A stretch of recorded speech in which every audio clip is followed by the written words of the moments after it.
It was a beautiful day on Third Earth, but Lion-O, young hereditary lord of the Thundercats, was not happy. He sat alone at the top of a mountain, dreaming of another world. He didn't really dislike Third Earth. It was a wonderful planet, filled with delightful and mysterious places to explore. But Lion-O was homesick for his true home, the planet Thundera, which he knew he would never ever see again. Lion-O had been very small when the Thundercats fled their doomed planet. He could remember looking back, horrified, as Thundera exploded into fiery fragments that twinkled like tiny fireflies against the darkness of space. But he yearned to remember more. Lion-O jabbed at the air with the Sword of Omens, which Jaga, the wise elder, had given him when they fled. It holds the Eye of Thundera, Jaga had said. the source of all the Thundercats' power.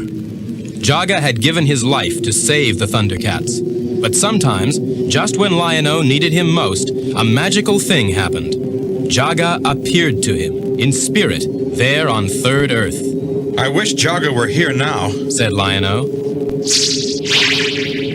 You seem troubled, said a deep voice. Lion-O turned. It was a vision of Jaga. I miss Thundera, said Lion-O. How I wish I could learn more about it.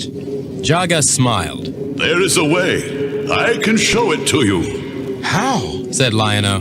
When we left Thundera, we brought with us an optocrystal, a time capsule, said Jaga. It contained the history of our planet. Find it, Lion-O, and you will learn all about your childhood, and much more. Jaga! cried Lion-O, but the vision was gone. Lion-O raced back to the cat's lair, the Thundercats' mighty fortress. Nearly everyone was there. Tigra, master of camouflage. Chitara, the swift one. Panthro, martial arts expert. And the mischievous Wily Kit and Wily Cat. Snarf, who had looked after Lion-O on Thundera, was taking his afternoon nap. Breathless, Lion-O told them of the optocrystal. Amazing, said Tigra.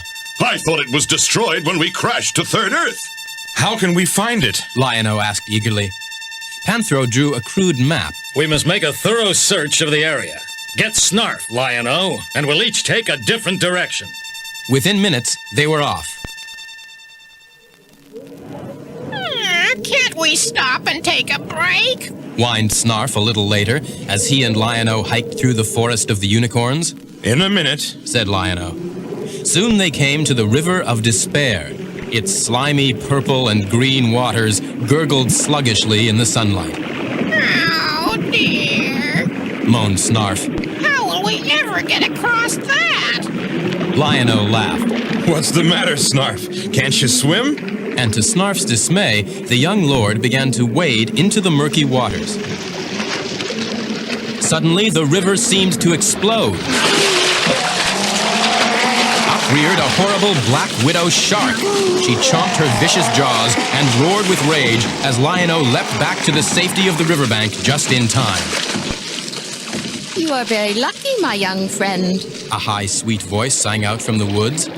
Out stepped the white-haired unicorn keeper with a beautiful unicorn at her side. The black widow shark, the old woman continued, lies in wait for anyone who tries to cross the River of Despair. Then how will we ever get to the other side? asked Lion-O. The unicorn keeper smiled. I know a way. The unicorn keeper waved her hand, and several unicorns came out of the forest, each carrying a glittering diamond in its mouth. When they piled the jewels on the riverbank, a beam of light rose up and formed a bridge over the River of Despair. Be quick now, urged the unicorn keeper. The power will not last long. Thank you, Lion-O called as he and Snarf hurried safely over the bridge to the other side.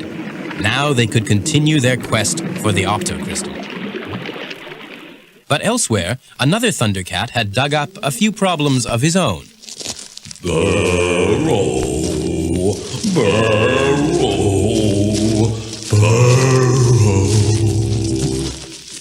A scraggly line of mole men chanted in weary unison as they tramped, heads down, through a dark tunnel. Excuse me, said Tigra, materializing from the wall. have any of you guys seen an optocrystal? It's a kind of box. Burrow, burrow, burrow. The workers trudged on, blind to Tigra's presence. Suddenly, the Mole Master charged in, gleefully cracking his thick metal-spiked whip.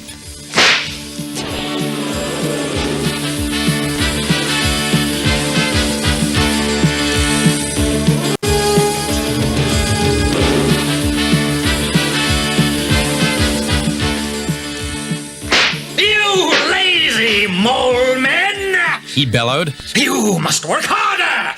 Dig more gold! Then he spotted Tigra. What's this? A trespasser in the mines of the mole men? He cried. You'll pay for this! He cracked his whip, but it struck bare wall. Tigra had disappeared. Behind you, Wart! Shouted Tigra, laughing. Then he lashed out with his own whip. The tip struck the ground, shooting sparks that singed the Mole Master's hairy hands. The evil slave driver fled in terror. Now will you help me? Tigra asked the mole men. Burrow, burrow, burrow. The downtrodden workers seemed not to hear. Tigra shook his head. I don't think they'd see the optocrystal if it was right in front of their noses. Not far away, Chitara had stopped by the edge of a swamp to rest. How lovely. She said, bending to look at some multicolored water lilies. Then she froze. Something had hissed behind her. She whirled around.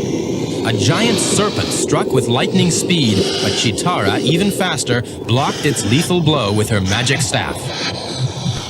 Well, well, Said Chitara. let's see how fast you really are. She began to run dizzying circles around the serpent. It struck at the air, and finally sank its fangs into its own tail. Heads I win, tails you lose. Said Chitara, laughing as she sped away. Meanwhile, Panthro had stopped to explore a strange rocky beach. No sign of the optocrystal here. He said. But as he turned to go, he came face to face with a 7-foot-tall crab man whose tiny eyes stuck out on thin stalks. With an eerie cry, the creature attacked Panthro with vice-like pincers. Now you've done it! You've gone and made me mad! Said Panthro, In fact, I feel downright crabby. and with a high-flying kick, he sent the crabman tumbling through the air. By now, Lion-O and Snarf's search had brought them to the top of a steep mountain. Below, at the mouth of a dark cave, something glinted in the sunlight. Quickly, Lion-O raised his sword in the air. Mighty sword of omens, He cried. give me sight beyond sight. Immediately, the sword's crossbar curled, forming eye holes. As Lion-O gazed through them, he saw a large, glittering object, bearing the proud symbol of the Thundercats.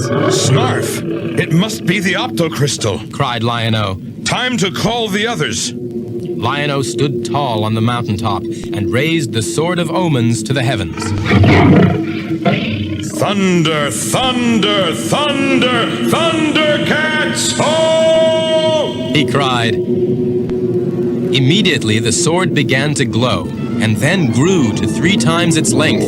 The Eye of Thundera snapped open with a mighty roar and flashed the bold Thundercat symbol into the sky. The other Thundercats, wherever on Third Earth they might be, would see this signal and would soon be at Lion-O's side. But Lion-O couldn't wait. Cautiously, he and Snarf crept to the mouth of the cave. Suddenly, Snarf shrieked. A huge, ugly caveman had emerged from the darkness. Pardon me, Said Lion-O. but this optocrystal belongs to us. So if you don't mind, we'll just... Cried the caveman. He sank to his knees and propped his elbow on the shining silver object. Hey, I think he wants to arm wrestle for it. Exclaimed Lion-O. groaned Snarf. He's too big. You'll never be able to beat him.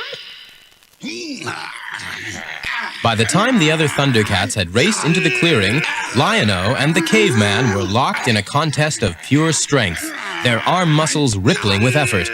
Finally, with a roar, Lion-O slammed the caveman's fist down onto the surface of the octocrystal.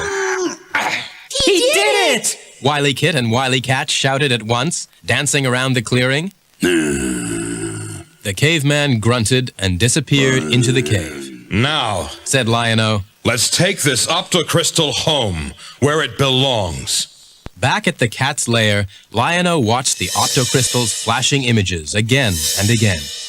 Tears came to his eyes. Thundera had been so wonderful. He could hardly believe it was really gone. Finally, Lion-O turned away. Thundera would always be a part of him.